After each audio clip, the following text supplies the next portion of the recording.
मेरे प्यारे देशवासियों, नमस्कार। आप सभी को क्रिसमस की अनेक-अनेक शुभकामनाएँ।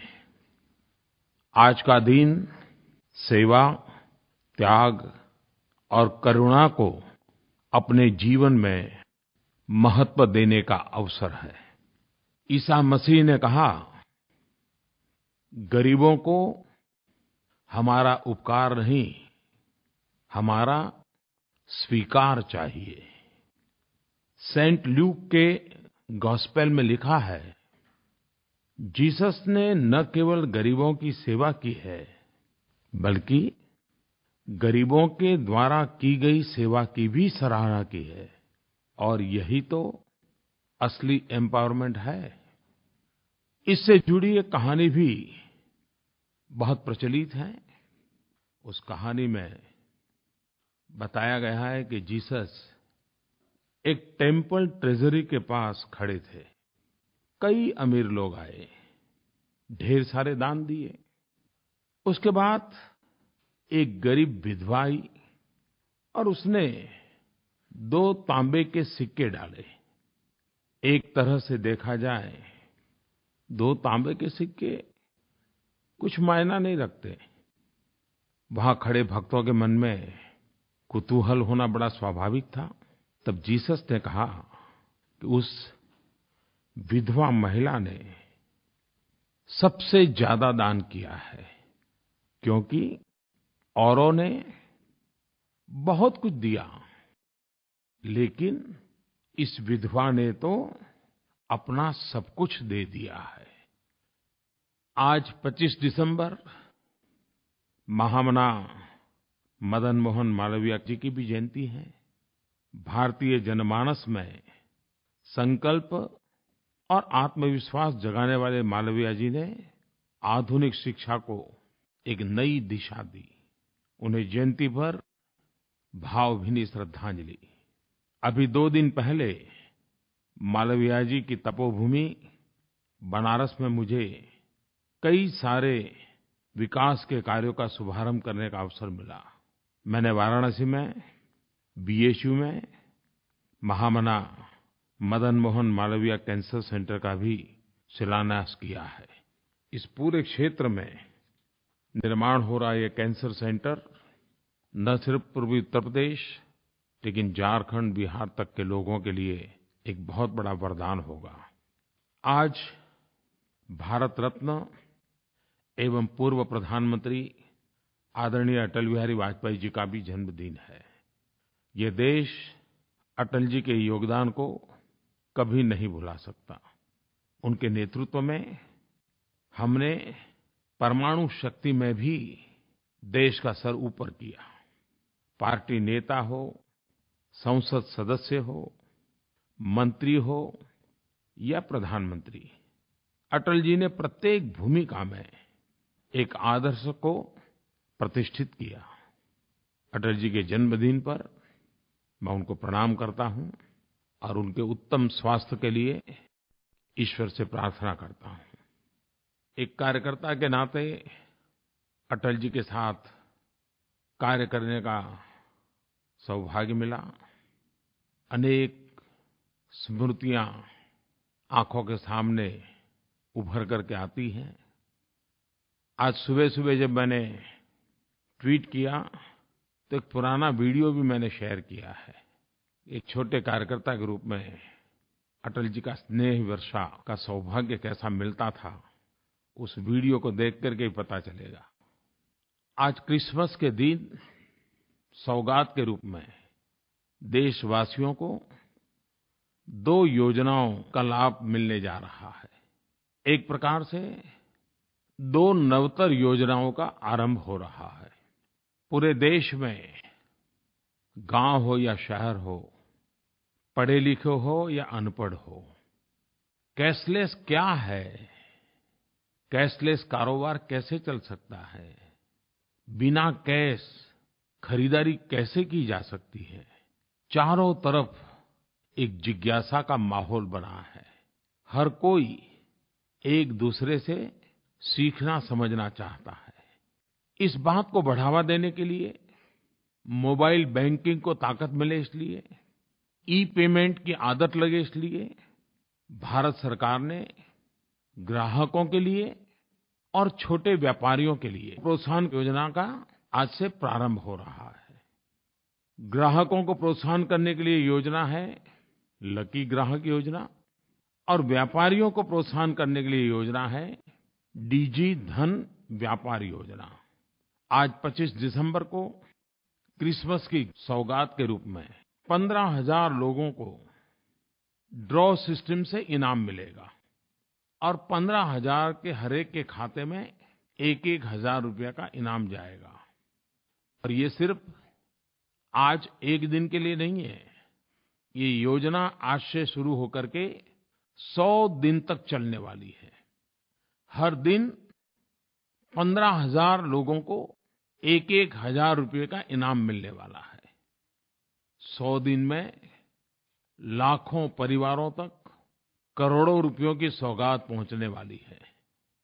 लेकिन ये इनाम के हकदार आप तब बनेंगे जब आप mobile banking, e-banking, RuPay card, UPI, USSD ये जितने डिजिटल भुगतान के तरीके हैं उनका उपयोग करोगे, उसी के आधार पर ड्रॉ निकलेगा। इसके साथ-साथ ऐसे ग्राहकों के लिए सप्ताह में एक दिन बड़ा ड्रॉ होगा, जिसमें इनाम भी लाखों में होंगे। और 3 महीने के बाद 14 अप्रैल डॉक्टर बाबा साहब आम्बेडकर की जन्म जयंती है। उस दिन एक बम्पर ड्रॉ होगा, जिसमें करोड़ों के इनाम होंगे। डिजी धन व्यापार योजना प्रमुख रूप से व्यापारियों के लिए है। व्यापारी स्वयं इस योजना से जुड़े और अपना कारोबार भी कैशलेस बनाने के लिए ग्राहकों को भी जोड़े।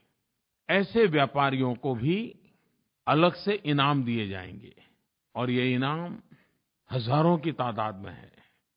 व्यापारियों को अपना व्यापार भी चलेगा और ऊपर से इनाम का अवसर भी मिलेगा। ये योजना समाज के सभी वर्गों, खास करके गरीब एवं निम्न मध्यम वर्ग, उनको केंद्र में रख करके बनाई गई है। और इसलिए जो 50 रुपये से ऊपर खरीदते हैं और 3,000 से कम पैसों की खरीदी करते हैं, उन्हीं को इसका लाभ मिलेगा। 3,000 रुपये से ज्यादा खरीदी करने वाले को इस इनाम का लाभ नहीं मिलेगा। गरीब से गरीब लोग भी यूएसएसडी का इस्तेमाल कर फीचर फोन, साधारण फोन के माध्यम से भी सामान खरीद भी सकते हैं, सामान बेच भी सकते हैं और पैसों का भुगतान भी कर सकते हैं। और वे सब इस इनाम योजना के लाभार्थी भी बन सकते हैं। ग्रामीण क्षेत्रों में भी लोग एईपीएस के माध्यम से खरीद बिक्री कर सकते हैं और वे भी इनाम जीत सकते हैं। कइयों को आश्चर्य होगा, भारत में आज लगभग 30 करोड़ रुपए कार्ड हैं, जिसमें से 20 करोड़ गरीब परिवार जो जनधन खाता वाले लोग हैं, उनके पास है। ये 30 करोड़ लोग तो तुरंत इस इनामी योजना का हिस्सा बन सकते हैं। मुझे विश्वास है कि देशवासी इस व्यवस्था में रुचि लेंगे और आपके अगल-बगल में जो नौजवान होंगे वो जरूर इन चीजों को जानते होंगे। आप थोड़ा सा उनको पूछोगे, वो बता देंगे। अरे आपके परिवार में भी 10वीं 12वीं का बच्चा होगा तो वो भी भली-भांति ये चीज आपको सिखा देगा। ये बहुत सरल है। जैसे आप मोबाइल फोन से व्हाट्सएप भेजते हैं ना, उतना ही सरल है। मेरे प्यारे देशवासियों, मुझे ये जानकर के खुशी होती है कि देश में टेक्नोलॉजी का उपयोग कैसे करना, ई-पेमेंट कैसे करना, ऑनलाइन पेमेंट कैसे करना, इसकी जागरूकता बहुत तेजी से बढ़ रही है। पिछले कुछ ही दिनों में कैशलेस कारोबार, बिना नगद का कारोबार 200 से 300% बढ़ा है। इसको बढ़ावा देने के लिए भारत सरकार ने एक बहुत बड़ा फैसला लिया है। ये फैसला कितना बड़ा है इसका अंदाज तो व्यापारी बहुत अच्छी तरह लगा सकते हैं। जो व्यापारी डिजिटल लेनदेन करेंगे, अपने कारोबार में नगद के बजाय ऑनलाइन पेमेंट की पद्धति विकसित करेंगे, ऐसे व्यापारियों को इनकम टैक्स में छूट दे दी गई है। मैं देश के सभी राज्यों को भी बधाई देता हूँ, यूनियन टेरिटरी को भी बधाई देता हूँ। सबने अपनेअपने प्रकार से इस अभियान को आगे बढ़ाया है। आंध्र के मुख्यमंत्री श्रीमान चंद्रबाबू नायडू के अध्यक्षता में एक कमेटी भी बनाई है, जो इसके लिए अनेक योजनाओं पर विचार कर रही है। लेकिन मैंने देखा कि सरकारों ने भी अपने तरीक़े से कई योजनाएँ आरंभ की हैं, लागू की हैं। किसी ने मुझे बताया कि असम सरकार ने प्रॉपर्टी टैक्स और व्यापार लाइसेंस फी का डिजिटल भुगतान करने पर 10% छूट देने का निर्णय किया है। ग्रामीण बैंकों के ब्रांच अपने 75% उपभोक्ता से जनवरी से मार्च के बीच कम से कम 2 डिजिटल ट्रांजैक्शन करवाते हैं तो उन्हें सरकार की ओर से 50,000 रुपये इनाम मिलने वाले हैं।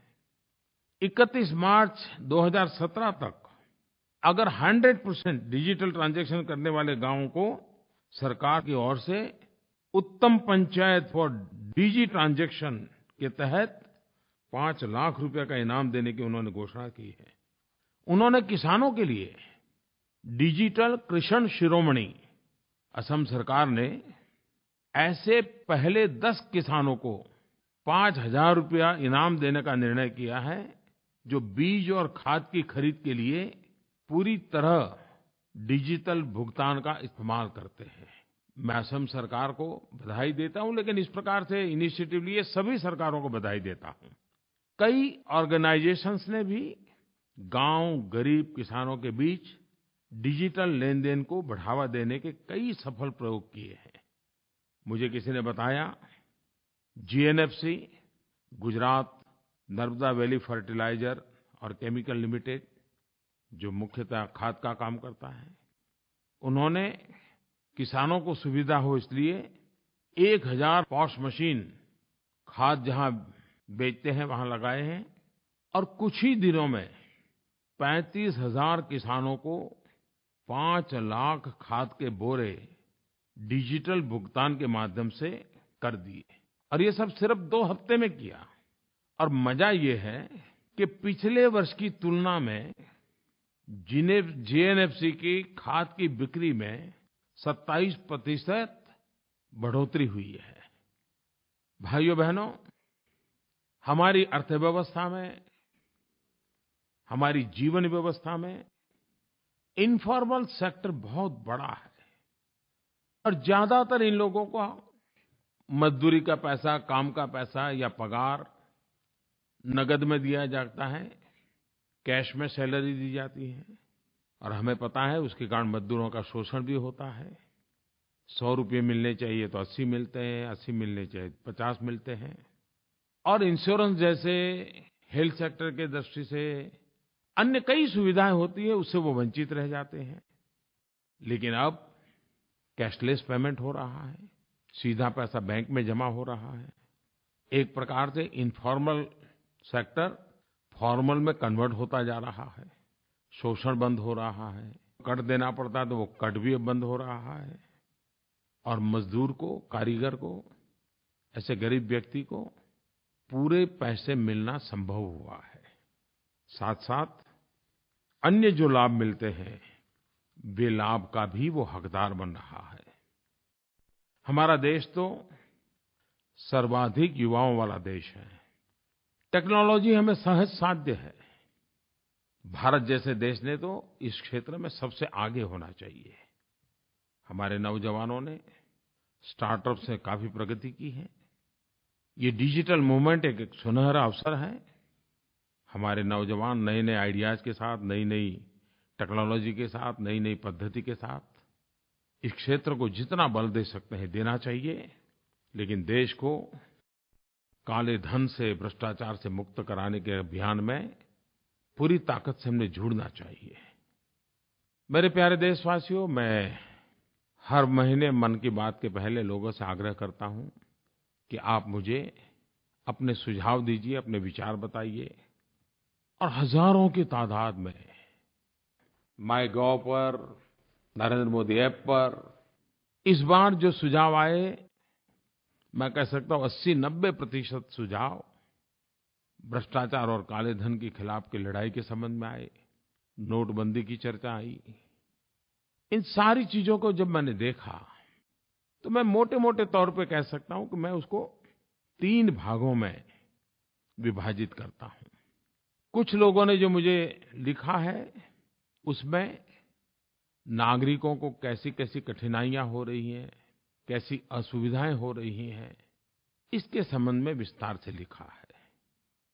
लिखने वालों का दूसरा तबका वो है जिन्होंने ज़्यादातर उन बातों पर बल दिया है कि इतना अच्छा काम, देश की भलाई का काम, इतना पवित्र काम, लेकिन उसके बावजूद भी कहाँ-कहाँ, कैसी-कैसी धांधली हो रही है।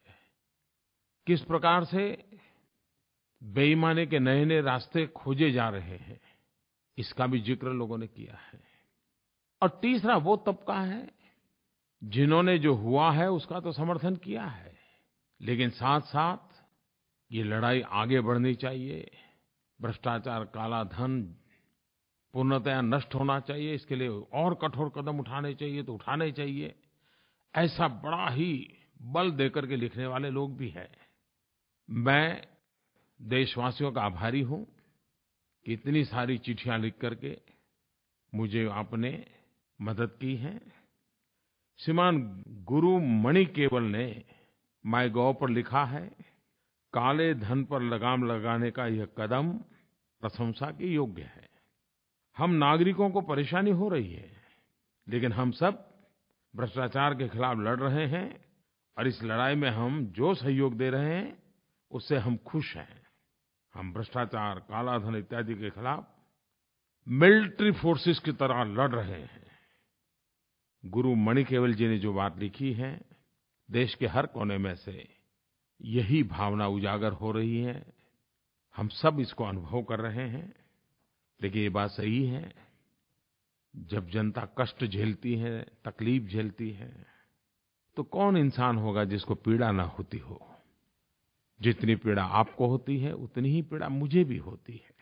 लेकिन एक उत्तम ध्येय के लिए, एक उच्च इरादे को पार करने के लिए साफ नियत के साथ जब काम होता है तो एक कष्ट के बीच, दुःख के बीच, पीड़ा के बीच भी देशवासी हिम्मत के साथ डटे रहते हैं।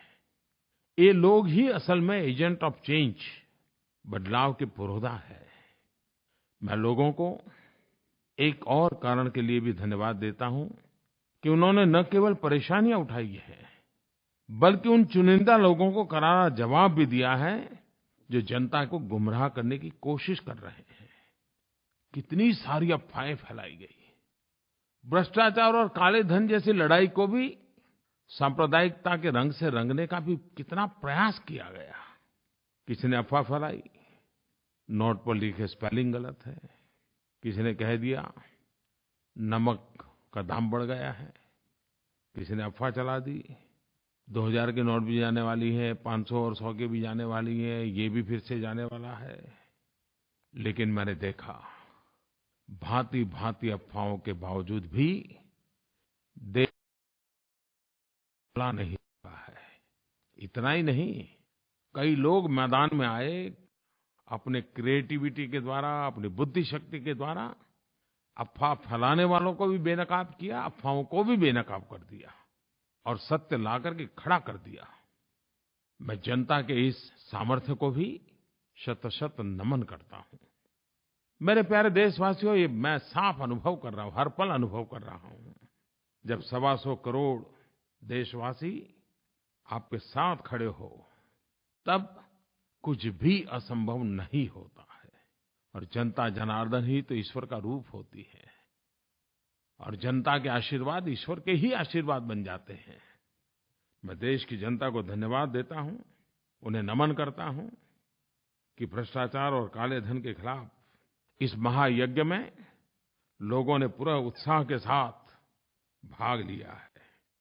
मैं चाहता था कि सदन में भ्रष्टाचार और काले धन के खिलाफ़ जो लड़ाई चल रही है, राजनीतिक दलों के लिए भी, पॉलिटिकल फंडिंग के लिए भी व्यापक चर्चा हो। अगर सदन चला होता तो ज़रूर अच्छी चर्चा होती।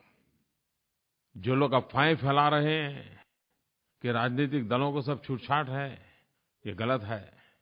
कानून सबके लिए समान होता है, चाहे व्यक्ति हो, संगठन हो या राजनीतिक दल हो। हर किसी ने कानून का पालन करना ही होता है और करना ही पड़ेगा। जो लोग खुल करके भ्रष्टाचार और काले धन का समर्थन नहीं कर पाते हैं, वे सरकार की कमियां ढूंढने के लिए पूरी देर लगे रहते हैं। एक बात ये भी आती है, बार-बार नियम क्यों बदलते हैं? ये सरकार जनता जनार्दन के लिए है। जनता का लगातार फीडबैक लेने का प्रयास सरकार करती है। जनता जनार्दन को कहाँ कठिनाई हो रही है, किस नियम के कारण दिक्कत आती है, उसका क्या रास्ता खोजा जा सकता है। हर पल सरकार एक संवेदनशील सरकार होने के कारण जनता जनार्दन की सुख सुविधा को ध्यान में रखते हुए जितने भी नियम बदलने पड़ते हैं, बदलती है, ताकि लोगों की परेशानी कम हो। दूसरी तरफ मैंने पहले ही दिन कहा था, 8 तारीख को कहा था, ये लड़ाई असामान्य है।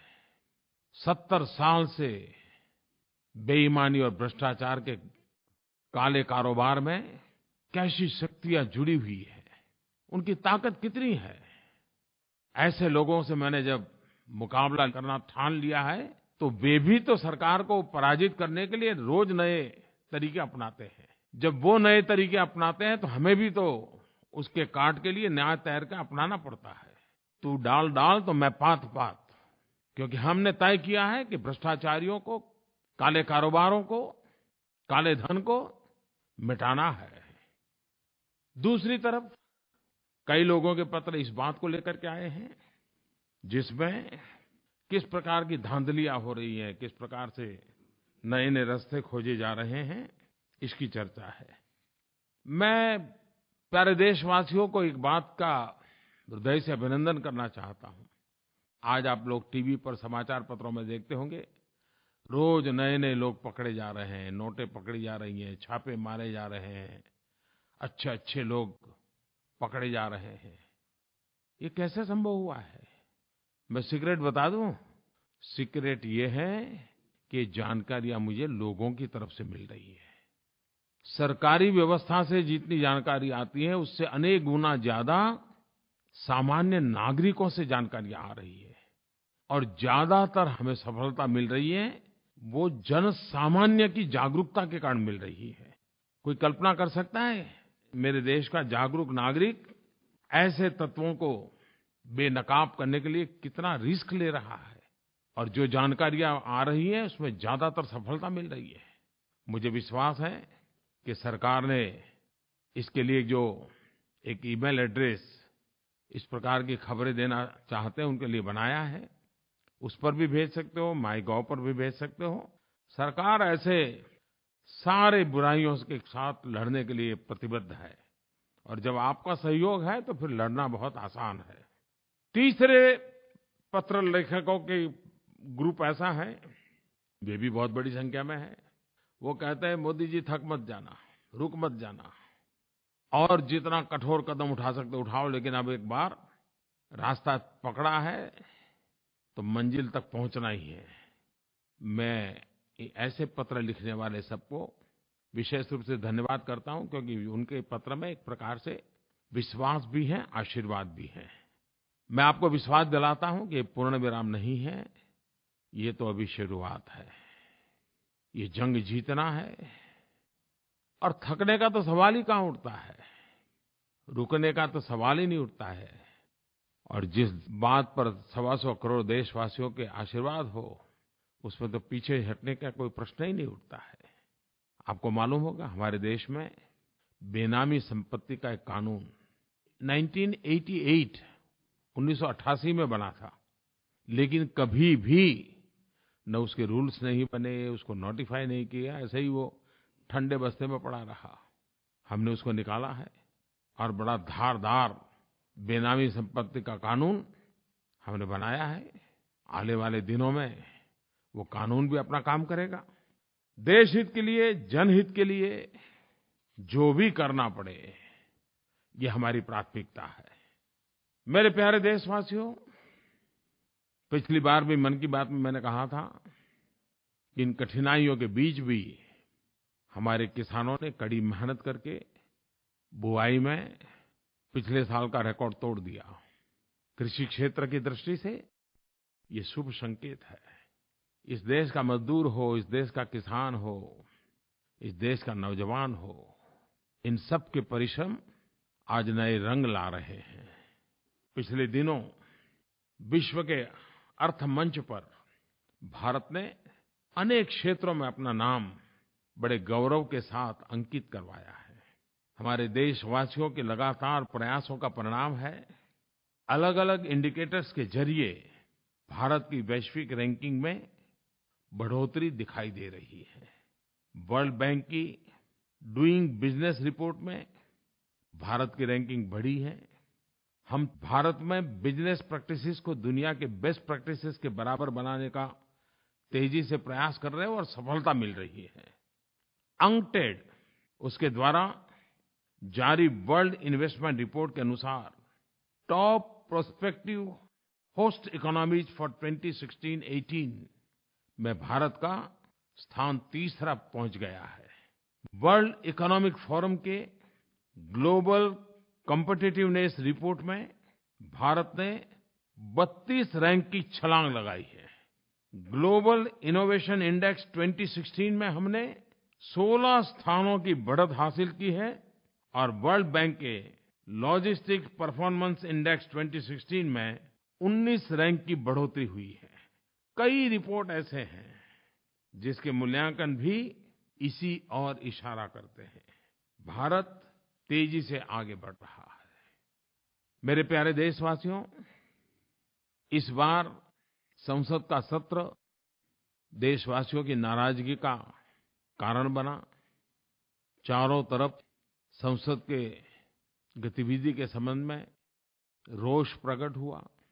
राष्ट्रपति, उपराष्ट्रपति जी ने भी प्रकट रूप से नाराजगी व्यक्त की।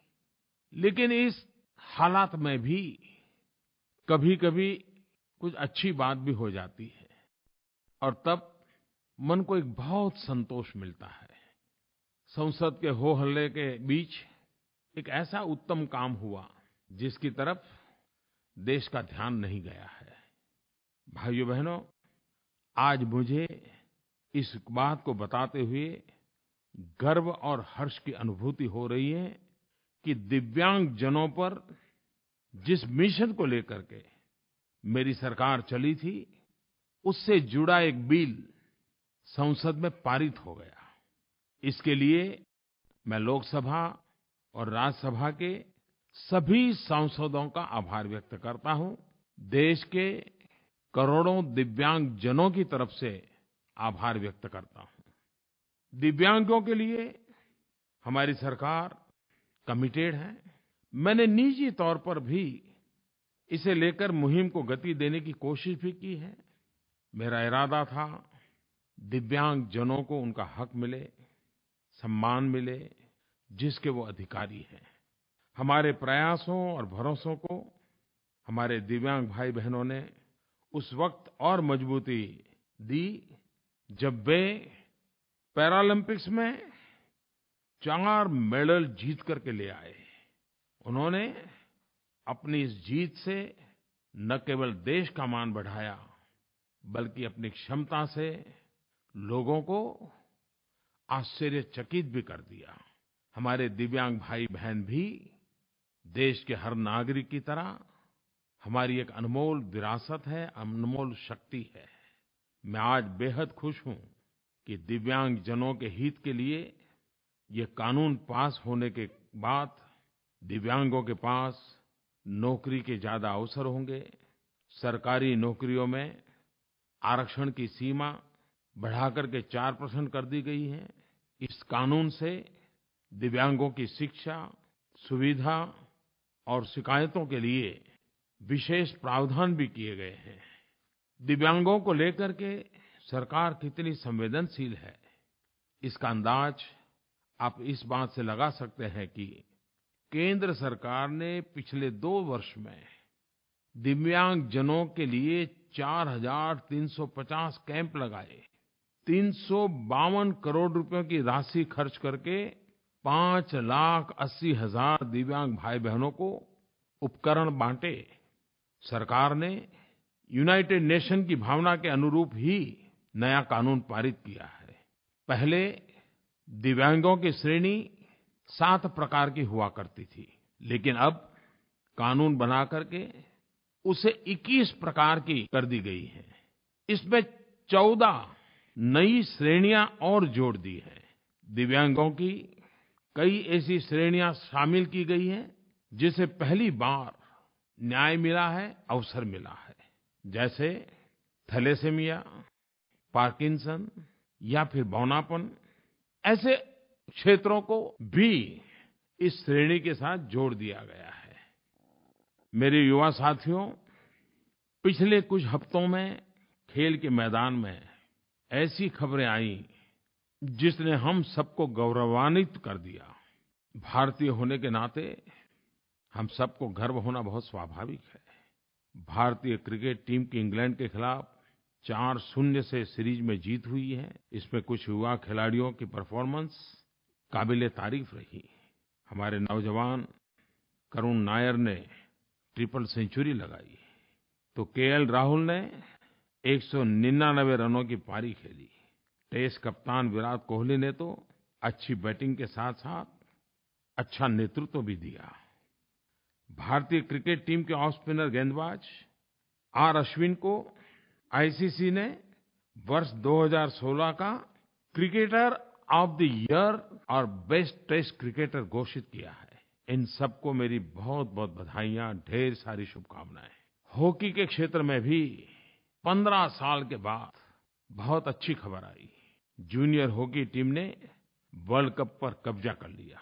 15 साल के बाद ये मौका आया है जब जूनियर हॉकी टीम ने वर्ल्ड कप जीता। इस उपलब्धि के लिए नौजवान खिलाड़ियों को बहुत-बहुत बधाई। ये उपलब्धि भारतीय हॉकी टीम के भविष्य के लिए शुभ संकेत है।